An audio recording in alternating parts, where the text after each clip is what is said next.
Did you see her? She was spotless, stainless, dressed in sparks that lit up every room I featured in. She was covered with veil that prevented her eyes from beholding evil, and her lips from calling it Eden.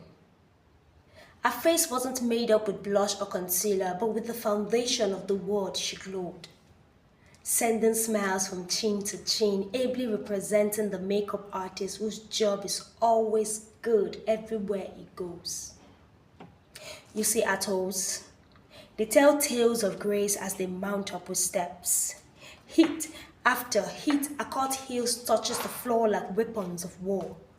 Inches were never a barrier to her knees kissing the ground, a symbolic act of honor to the one true groom, the core reason she blooms.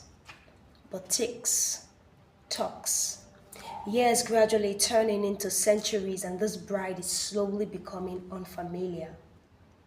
A different shade of spouse that fears me now, with her veil torn, makeup tampered, lips embalmed with heresies, a perversion of lines scribbled in the Lamb's Book of Life for instruction, for reproof, for correction. She flaunts her beauty in corruption.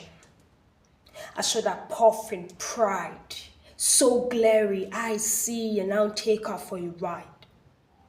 Eyes behold a different version of femininity orchestrated by men following sounds from their bellies. Men whose key and notes are greed modulated with lies.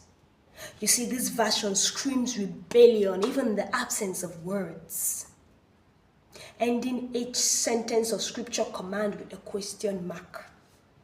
Look, this art roams like wildfire, causing mouths to blast. Where goes the bride? The one whose marriage proposal isn't a knee bent and another touching the ground, but the whole body hanging on an old rugged cross. The one whose bride price is not gold, silver, diamond, but the stainless blood of the groom. The one groomed and asked to wait in fate's room for the groom's return. Where goes the bride? Someone tell me, what's up with this pride? This pride tongue-washed as grace. A Luciferian thought of once you are married through salvation, there is no need to seek his face. Who says? Should we continue in sin until grace abound? God forbid. See, being a bride isn't ascertained by just apparel only, but a total submission to the